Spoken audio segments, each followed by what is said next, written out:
Hi students, हमारा chapter data handling चल रहा है। ठीक है, इंट्रोडक्शन हमारा हो चुका है, recording of data and organisation of data हो गया। हम लोग सॉल्व एग्जाम्पल सॉल्व कर रहे हैं।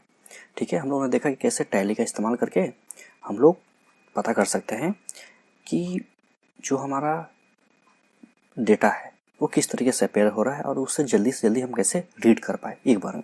जैसे मान लीजिए कहीं इस तरीके से कट मार्क्स दिया रहेगा तो आपको इसे रीड करने में कितना टाइम लगेगा? कोई टाइम नहीं लगेगा। आप समझ जाइए कि 5-5 का पेयरिंग है। ठीक है, चलिए आइए इसे भी हम लोगों ने सॉल्व किया। देखा कि किस तरीके से हमें क्लास में जो बच्चे हैं उनके जूतों के साइज ऑफ शूज हमें पता चल रहा है। क्लास 6 के बच्चों में सबसे ज़्यादा कितना है? 6 नंबर के हैं। देखिए कैसे डेटा से आप कभी मॉल में जाते होंगे, मॉल वाले आपका मोबाइल नंबर लेता है और उसी हिसाब से आपको एडवर्टीजमेंट आपके मोबाइल पे सेंड करता है। कभी आपने ध्यान अगर दिया होगा तो इसीलिए हमारे लिए डेटा बहुत इंपॉर्टेंट है। देखिए, और उस डेटा को अच्छे तरीके से नोट डाउन करना उससे भी ज़्यादा इंपॉर्टेंट है। ठीक है, देखिए पिक्टोग्राफ का मतलब क्या है और पिक्टोग्राफ होता क्या है? देखिए, पिक्टोग्राफ दो शब्द से मिलकर बना है। पिक्टो मीन्स होता है, क्या होता है? इमेज। ठीक है, ग्राफ मीन्स होता है जो लिखा हुआ है या डेटा के तरीके से कर सकते हो विजुअलाइजेशन। ठीक है, तो देखिए it is a pictograph. A pictograph represents data through picture of object. Its helps answer the question on the data at the glance. ठीक है, जैसे ही देखा हमने वैसे हमें पता चल गया कि इसमें डेटा क्या है और डेटा हमें क्या समझा रहा है। जैसे ध्यान से देखिए, कहीं मान लीजिए कि इस तरीके से पेबल्स पत्थर रखे हुए हैं। ठीक है, फर्स्ट रो में, सेकंड रो में कुछ रखे हुए हैं। तो आपको देखते के साथ यहाँ पता चल जाना चाहिए, ठीक है, कि यहाँ पर 6 और यहाँ पे 5 पत्थर रखे हुए हैं। कैसे किया? आपने सिर्फ देखा 1 2 3 4 5 6, आपने सिर्फ इसे देखा और एक बार आपको पता चल गया कि इस पे कितने पेबल्स हैं, कितने पत्थर हैं। ठीक है, तो देखिए यहाँ भी क्या है? Number of books. A cupboard has 5 compartment. एक कबर्ड है जिसमें 5 कंपार्टमेंट। कंपार्टमेंट क्या होता है? जिससे कि इस तरीके से अलमारी है, उसमें 1 2 3 4 5 इस तरीके से उसमें सामान रखने का हमारे लिए जगह बना हुआ है। ठीक है, जिसमें हम लोग बुक रख रहे हैं। In each compartment a row of books is arrange. ठीक है, इस तरीके से हर एक कंपार्टमेंट में हम लोग बुक को जमा सकते हैं, रख सकते हैं। अब देखिए रो 1 में एक जो हमारा बुक है वो किसको रिप्रेजेंट कर रहा है? एक बुक को। इस तरीके से जो बुक बना हुआ है इमेज, वो एक बुक को रिप्रेजेंट कर रहा है। ये बहुत इंपॉर्टेंट है। मान लीजिए कि अभी तो धीरे धीरे इसका लेवल बढ़ेगा। मान लीजिए कि एक बुक का जो वैल्यू है वो 10 बुक के बराबर है। ठीक है, मान लीजिए कहीं 100 बुक रहा, इसका मतलब कि 1 2 3 4 इसमें इस रो में हमें कितने बुक है? तो 4। ठीक है, तो ये हमें समझना पड़ेगा। जैसे जैसे हम लोग आगे बढ़ेंगे हमें पता चलेगा कि इस वैल्यू को भी हम लोग चेंज कर सकते हैं और इसका वैल्यू भी हम लोग बदल सकते हैं। ठीक है, चलो अभी तो बेसिक है, इससे सबसे पहले मैं बेसिक समझा रहा हूँ। देखिए ये जो वैल्यू है इसका मतलब क्या है कि एक बुक का मतलब, एक बुक मीन्स यहाँ पर कितने बुक है? 4। यहाँ पर कितने हैं? तो 5। थर्ड रो में कितने हैं? तो 2 बुक्स हैं। देखिए 1 2 3 4 5 6 7 और 8। फोर्थ रो में 8 बुक है और फिफ्थ रो में थर्ड बुक है, 3 बुक है। ठीक है, तो इस तरीके से हमें जो हमारे सामने जो डेटा है उसे हम लोग क्या कर रहे हैं? विजुअलाइज कर रहे हैं। कैसे कर रहे हैं? पिक्चर के हिसाब से।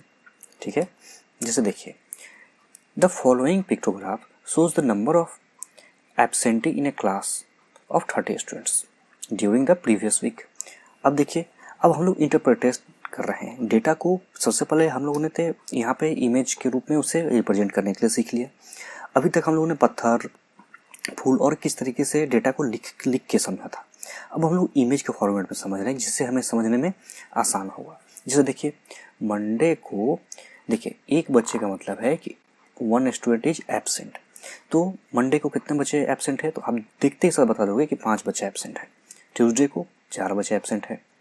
वेडनेसडे को 2 बच्चे एब्सेंट है। थर्सडे को तो एक भी बच्चा एब्सेंट नहीं है। फ्राइडे को 1 स्टूडेंट एब्सेंट है। सैटरडे को काउंट करेंगे 1 2 3 4 5 6 7 और 8। तो इसमें तो 8 बच्चे एब्सेंट है। ठीक है, अब देखिए on which day were the maximum number of student absent.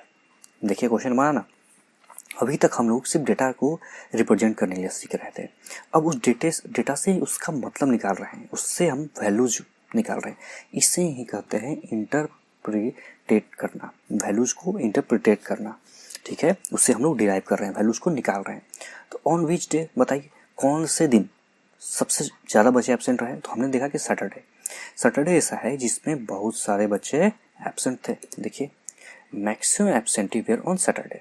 There are 8 picture in a row on Saturday. On all other days number of pictures are less. तो हम लोगों ने सिर्फ वैल्यू को, सामने से डेटा को देखा।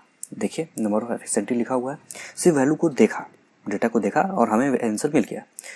On which day have full attendance.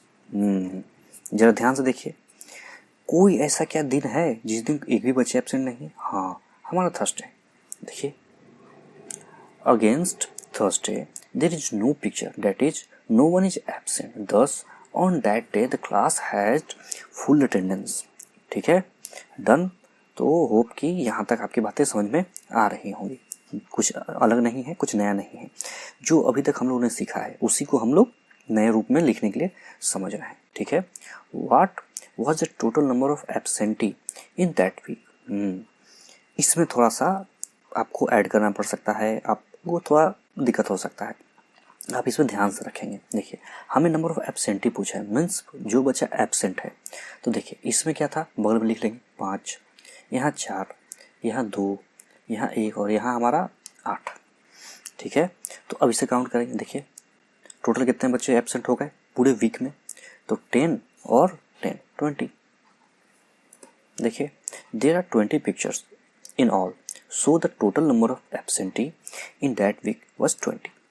ठीक है, चलिए, ज़्यादा इसमें कुछ समझने का है नहीं, और जो भी कॉन्सेप्ट है जो सामने है, तो इसमें ऐसा कुछ नहीं जिससे आप समझ नहीं पाओ। ये आपका समझिए कि मुफ्त का नंबर है, तो इसीलिए मैं अच्छे तरीके से समझा रहा हूँ। ठीक है, देखिए, the number of fridge preferred by people living in a locality as shown by the following pictograph. जैसे कि अभी तक हम लोगों ने क्या देखा था कि पर्सन जो हम लोग दिखला रहे थे वो एक पर्सन को दिखला रहा था, लेकिन यहाँ पर एक जो इंसान का जो चेहरा बना हुआ है वो 10 के बराबर है। यही मैं आपको बात समझा रहा था कि कभी वैल्यू आपका दिया रहेगा कि 1 जो चेहरा है ये 1 को रिप्रेजेंट कर रहा है, लेकिन यहाँ जो चेहरा है किसको, कितने को रिप्रेजेंट कर रहा है? 10 को। मीन्स कि ब्लू कलर के नंबर ऑफ पीपल, फ्रिज को कौन से जो कलर के फ्रिज है कितने लोग रिप्रेजेंट कर रहे हैं? तो ये हो जाएंगे 50। अब यहाँ 5 नहीं होंगे, 50 पीपल होंगे। ठीक है, यही चीज़ मैंने समझना है। ग्रीन क्या हो गए? 30 हो गए। रेड देखिए 1 2 3 4 5, 50 तो ये हो गए, और हाफ है। गौर से देखिए, कहानी में ट्विस्ट, यही चीज़ समझना है। तो ये कितने हो जाएंगे? 55। ठीक है, और वाइट कितने हो गए? 20। अब देखिए, इस सेशन को छोटा ही रखेंगे। ठीक है, उसके बाद हम लोग नेक्स्ट क्लास में समझेंगे। Find the number of people preferring blue colour. Blue colour को कितने लोग पसंद कर रहे हैं? तो देखिए, हमारे पास कितना था? 50। How many people like red colour? 55। हमने क्या देखा, इसमें हाफ पर्सन है, रिप्रेजेंट करने का तरीका है। ठीक है, हमेशा हम लोगों ने सिमेट्रिकल अनसिमेट्रिकल भी समझा है। तो अगर हम मुझे सिमेट्रिकल चाहिए तो इसे 20 से कट करेंगे, 50% इधर और 50% इधर। ठीक है, चलिए, आज के सेशन को यहीं तक रखते हैं, अगले क्लास में हम लोग शुरुआत करेंगे। Thanks for watching.